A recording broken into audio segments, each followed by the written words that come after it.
Hi friends, எல்லாம் வரீங்களா? Captain GBM YouTube சேனலுக்கு மீண்டும் வரவேற்கிறேன். நீங்கள் நம்ம பார்க்க போகிறது ஒரு பிடிஎஃப் ஃபைல் சம்மந்தமாக தான். இப்படின்னா ஒரு ஃபோட்டோஸு இல்லை ஒரு டாக்குமெண்ட்டு ஒரு எதை வேணாலும் நம்ம பிடிஎஃப் ஃபைலாக மாற்றலாம். அதே மாதிரி பிடிஎஃப் ஃபைலில் வந்தது நம்ம ஃபோட்டோஸு அந்த மாதிரி இதெல்லாம் வந்து ஃபோட்டோவாகவும் கன்வெர்ட் பண்ணலாம். நம்ம அனுப்ப போகிற பிடிஎஃப் ஃபைலுக்கு வந்து ஒரு பாஸ்வேர்டு கொடுத்து நம்ம சென்ட் பண்ணலாம். அவங்க அவங்க ஓப்பன் பண்ணும்போது நம்ம பாஸ்வேர்டை சொன்னால் தான் ஓப்பன் பண்ண முடியும். அந்த மாதிரி ஒரு சிம்பிளான ஒரு அப்ளிகேஷன் தான். அந்த அப்ளிகேஷன் ஃபாஸ்ட் பிடிஎஃப். இது உங்களுக்கு ப்ளே ஸ்டோர்லேயே ஃப்ரீயாக கிடைக்கும், டவுன்லோட் பண்ணிக்கிங்க. ஓப்பன் பண்ணால் அதோட இது இப்படி தான் இருக்குது. இங்கே ஃபஸ்ட்டில் பாருங்களேன், ஃபஸ்ட்டில் பிடிஎஃப் இருக்குது, ரெண்டாவது இமேஜ் இருக்குது, மூணாவது செட் பாஸ்வேர்டு இருக்குது. இந்த மாதிரி கிரியேட் பிடிஎஃப் ஃபைல் இந்த மாதிரி இருக்குது. கீழே நாலாவது வந்து ஒரு ஆப்ஷன் இருக்குது. ஓகே, இப்போ வந்து ஃபஸ்ட்டு பாருங்கள், ஜெனரேட் பிடிஎஃப் ஃப்ரம் இமேஜ் அப்படின்ட்டுருக்கு. ஒரு இமேஜை வந்து நம்ம எப்படி ஃபோட்டோஸ் அதை வந்து நம்ம எப்படி பிடிஎஃப் ஃபைலாக மாற்றுறது அப்படின்ட்டு. சரி, இப்போ நான் அதை டச் பண்ணுறேன். டச் பண்ணதுக்கப்புறம் பாருங்கள் மேலே நமக்கு 4 ஆப்ஷன் கொடுத்துருக்காங்க. கிரியேட்னு சொல்லி 4 ஆப்ஷன் கொடுத்து, ஃபஸ்ட்டு இமேஜ், ரெண்டாவது வந்து டாக்குமெண்ட் மாதிரி உள்ளது, மூணாவது வந்து அடுத்து பிடிஎஃப், நாலாவது டெலிட்டு. சரி, இப்போ நம்ம இமேஜ் வந்து ஃபோட்டோஸை எப்படி நம்ம பிடிஎஃப்பை மாற்றுறதுன்னு சொல்லிட்டு ஃபஸ்ட்டு அதை நான் டச் பண்ணிட்டேன். டச் பண்ணவங்க அது டைரெக்டாக நம்மளுடைய கேலரிக்கு போயிடுது. கேலரியில் நம்ம ஒரு 4-5 ஃபோட்டோவை சூஸ் பண்ணிக்கலாம். அந்த கட்டடம் இருக்குது பதிலே அதில் நீங்கள் ஒரு டச் கொடுத்துட்டீங்க அப்படின்னா அது ஒரு எல்லாம் செலக்ட்டு, க்ரீன் கலர் செலக்ட்டு. இந்த மாதிரி 4 ஃபோட்டோஸ் நான் செலக்ட் பண்ணி ஆட் ஃபைல் மேலே இருக்கிறது க்ரீனு, அதை நான் டச் பண்ணிட்டேன். இப்போ அந்த 4 ஃபோட்டோஸும் ஆட் ஆகிடுச்சு.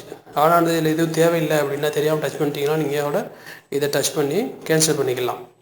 சரி, இப்போ நம்ம அது வந்து பிடிஎஃபாக க்ரியேட் பண்ணணும். அப்போ அடுத்து 4வது ஆப்ஷன் மேலே இருக்க பற்றியில் இதில் பிடிஎஃப்னு அதை டச் பண்ணுங்கள். டச் பண்ணதோட இப்போ அது பிடிஎஃபாக கன்வெர்ட் ஆகிடும். கன்வெர்ட் ஆகிறதுக்கு ஓப்பன் பண்ணாமா இல்லை யாருக்கும் உடனே ஷேர் பண்ணலாமா, க்ளோஸ் பண்ணலாமான்னு சொல்லிட்டு கேட்குது. இப்போ இது கன்வெர்ட் ஆகிடுச்சு. நம்ம சரி க்ளோஸ் பண்ணிட்டு வெளியே வருவோம். இப்போது நம்ம இது வந்து ஃபோட்டோஸை வந்து ஓகே கொடுத்து வெளியே வர்றேன். நான் இதை விட்டு வெளியே போகிறேன். இப்போ நம்ம ஒரு 4 ஃபோட்டோ வந்து பிடிஎஃப் ஃபைலாக மாற்றணும். அது வந்து எங்கே இருக்குது அப்படின்னு பார்க்க போகிறதுனா, நம்ம ஃபைல் மேனேஜர் நீங்கள் ஓப்பன் பண்ணுங்கள். ஃபைல் மேனேஜரில் நீங்கள் ஃபஸ்ட்டே சூஸ் பண்ணிக்கலாம், இல்லாட்டி டேரெக்டாகவும் நீங்கள். இப்போ நான் வந்து ஃபோன் மெமரியை ஓப்பன் பண்ணி அதில் பாருங்கள், எனக்கு ஒரு பிடிஎஃப் கிரியேட்டர்னு இருக்குது. நீங்கள் ஃபோல்டர் சூஸ் பண்ணியிருந்தீங்க அப்படின்னா அது அந்த ஃபோல்டரில் போய் சேவ் ஆயிரும். நம்ம எதுவுமே சூஸ் பண்ணதுனால டேரெக்டாக வந்து இங்கே சேவ் ஆயிடுச்சு. சரி, இப்போ நான் அதை ஓப்பன் பண்ணி பார்க்குறேன். ஓப்பன் பண்ணதோட நமக்கு பிடிஎஃப் வியூவர் நம்ம ஃபோன்லேயே இருக்கும், அதில் கேட்குது. நம்ம டச் கொடுத்தோம்னா நமக்கு வந்த பிடிஎஃப் வந்து நம்ம ஓப்பன் பண்ணி பார்த்துக்கலாம். பாருங்கள், நம்ம வந்து ஒரு 4 ஃபோட்டோ செலக்ட் பண்ணியிருந்தோம்னா ஃபஸ்ட்டு, செகண்டு, தேர்டு, ஃபோர்த்து, இந்த மாதிரி பிடிஎஃப் ஒரு ஃபோட்டோ வந்து பிடிஎஃப் ஃபைலாக கன்வெர்ட் ஆகிடுச்சு. சரி, இப்போ நம்ம இதை விட்டு வெளியே வரோம். இந்த மாதிரி பிடிஎஃப் ஃபைலுக்கு எப்படி வந்து நம்ம பாஸ்வேர்டு போடுறோன்னு பார்ப்போம். சரியா, திரும்ப நான் அந்த அப்ளிகேஷனை ஓப்பன் பண்ணிட்டு இப்போ பாஸ்வேர்டு எப்படி நம்ம செட் பண்ணுறது அப்படின்னு பார்ப்போம். செட் பாஸ்வேர்டு இருக்கு பாருங்கள், அதை டச் பண்ணுங்கள். டச் பண்ணதுக்கப்புறம் அந்த பிடிஎஃப் ஃபைல் நமக்கு தெரியும் ஏற்கனவே. நம்ம ஃபஸ்ட்டு அதை சூஸ் பண்ணணும். அது இங்கே ப்ளூ கலர் இருக்க பதிலாக அதை டச் பண்ணி அது நமக்கு டேரெக்டாக ஃபோன் மெமரியில் இருந்துச்சு. இந்த ஒன்று ஃபோன் மெமரியில் லாஸ்ட்டாக கீழே இருக்குது பிடிஎஃப்னு போட்டிருக்க ஒரு ஃபைல் இருக்குது பதிலாக அதை சூஸ் பண்ணி டைரெக்டாக அது சூஸ் ஆகிடுச்சு. இப்போ பாஸ்வேர்டு நீங்கள் ஏதாவது பாஸ்வேர்டு எதுவும் கொடுக்க நினச்சிங்கன்னா அதை கொடுங்க. நான் இப்போ 1212 அப்படின்னு கொடுத்து டன் கொடுக்குறேன். திரும்பவும் ரிப்பீட் பண்ண வேண்டியிருக்கு அந்த பாஸ்வேர்டை. 1212 கொடுத்து நான் டவுன் கொடுக்குறோம். டன் கொடுத்து செட் பாஸ்வேர்டுன்னு கேட்குது. கீழே பச்சை கலர் இருக்குது பார்த்தீங்களா, அதை நீங்கள் கொடுத்துட்டீங்கன்னா இப்போ வந்து பாருங்கள் பாஸ்வேர்டு வாஸ் கிரியேட்டட். இப்போ பாஸ்வேர்டு கிரியேட் ஆகிடுச்சு. சரி, இப்போ நம்ம வந்து அந்த ஃபைலை ஓப்பன் பண்ணி வேணால் பார்ப்போம். இப்போ இந்த அப்ளிகேஷன் விட்டு நான் வெளியே வர்றேன். வெளியே வந்துட்டு நம்ம திரும்ப அந்த ஃபைல் மேனேஜரில் போய் பார்ப்போம். ஃபைல் மேனேஜரில் பார்த்தோம்னா அந்த பிடிஎஃப் ஃபைலே இருக்கும்.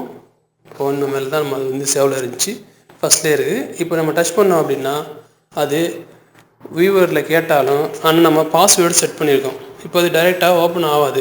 பாருங்கள், பாஸ்வேர்டு கேட்குது. அதே மாதிரி இந்த லிங்க்கை நீங்கள் உங்கள் ஃப்ரெண்ட்ஸு வாட்ஸ்அப்லேயே எதில் வேணாலும் ஷேர் பண்ணிக்கலாம். ஷேர் பண்ணும்போது இந்த பாஸ்வேர்டை நீங்கள் தனிப்பட்ட முறையில் அவருக்கு கொடுத்துருந்தீங்க அப்படின்னா அதை அவர் என்ட்ரு பண்ணி யூஸ் பண்ணிக்கலாம். 1212 நான் 1212 கொடுத்து ஓப்பன் கொடுக்குறேன். ஓப்பன் கொடுத்து பாருங்கள். இப்போ இதாகிடுச்சு. இந்த ஆப்ஷன் வந்து அந்த அப்ளிகேஷனில் நல்ல ஆப்ஷன். நம்ம பாஸ்வேர்டு க்ரியேட் பண்ணி நம்ம அந்த ஃபைலை பாதுகாப்பாக அனுப்பலாம். சரி, திரும்ப நான் அந்த அப்ளிகேஷனை ஓப்பன் பண்ணிட்டேன். ஓப்பன் பண்ணிட்டு நம்ம வந்து இமேஜ் எப்படி பிடிஎஃபாக மாற்றுறதுன்னு பார்த்தோம். சரி, பிடிஎஃபை வந்து எப்படி இமேஜை மாற்றுறது அப்படின்னு பார்ப்போம். சரி, இப்போ நம்ம வந்து ரெண்டாவது ஆப்ஷனை நம்ம டச் பண்ணுறோம். டச் பண்ணதுக்கப்புறம் பிடிஎஃப் ஃபைல் நம்ம க்ரியேட் பண்ண பற்றில அந்த ஃபைலை நம்ம சூஸ் பண்ணுறோம். சூஸ் பண்ணி அதை வந்து எப்படி நம்ம வந்து இதுக்கு பேர் கொடுக்குறானா கொடுத்துக்கலாம், எங்கே சேவ் ஆகுது அப்படின்னு செட் பண்ணலாம். இதுக்கும் நம்ம பாஸ்வேர்டு கொடுக்கலாம். இது வந்து பிடிஎஃப் தான். சரி, ஒன்லி பிடிஎஃப் ஃபைலுக்கு மட்டும் தான் நம்ம பாஸ்வேர்டு கொடுக்க முடியும். இதுக்கு ஒரு பேர் கொடுப்போம். ஏதாவது ஒன்று கொடுங்க. இதுக்கு ஒரு பேர் நான் கொடுத்துருக்க பாருங்க, சும்மா ஜேன்னு போட்டு வச்சுருக்கேன். Select category to save image. இந்த நம்ம பிடிஎஃப் ஃபைலை வந்து ஒரு இமேஜாக தான் இப்போ மாற்ற போகிறோம். அதை வந்து எங்கே சேவ் பண்ணுறோன்னு நீங்கள் சூஸ் பண்ணிக்கலாம். சரி, நம்ம வந்து இதை வந்து மெமரி கார்டில் இது பண்ணுவோம். மெமரி கார்டில் நீங்கள் சேவ் பண்ணணும் அப்படின்னு என்ன பண்ணணும் அப்படின்னா பாருங்கள், சேவ் இமேஜ் இது இருக்குல்ல, அந்த ப்ளூ கலர் இருக்குது, அதை டச் பண்ணுங்கள். டச் பண்ணதுக்கப்புறம் அந்த மாதிரி இருக்கும். இது வந்து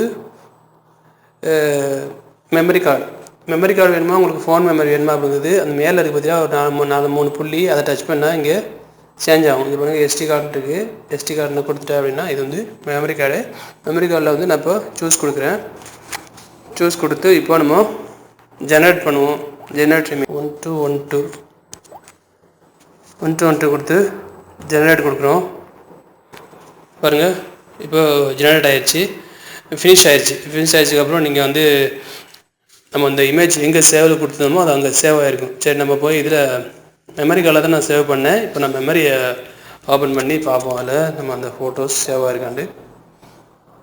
ஐ file, all file, SD card. பாருங்கள், எஸ்டி கார்டில் அந்த ஜே போட்டேன்னு பார்த்தீங்கன்னா அதே பேரில் ஜேபிஜி ஃபைலாக இந்த 4 ஃபோட்டோவும் மாறிடுச்சு. அவ்வளோதான் நண்பர்களே. இந்த அப்ளிகேஷனை வச்சு ரொம்ப ஈஸியாக சிம்பிளாக நம்ம இமேஜையே இல்லை டாக்குமெண்ட்ஸையே பிடிஎஃப்பை மாற்றலாம். பிடிஎஃப்பாக வந்தது நம்ம அப்படியே டைரெக்டாக இமேஜ் ஃபைலாவோ ஜேபிஜி ஃபைலாவோ இல்லை பிங்க் ஃபைலாவோ நம்ம ஈஸியாக மாற்றிக்கலாம். இந்த வீடியோ உங்களுக்கு பிடிச்சுன்னு நினைக்கிறேன். பிடிச்சிருந்தா நம்ம கேப்டன் ஜிபிஎம் யூடியூப் சேனலை சப்ஸ்கிரைப் பண்ணுங்கள், வீடியோஸை லைக் பண்ணுங்கள், ஷேர் பண்ணுங்கள். மீண்டும் ஒரு புதிய தகவலோடு சந்திப்போம்.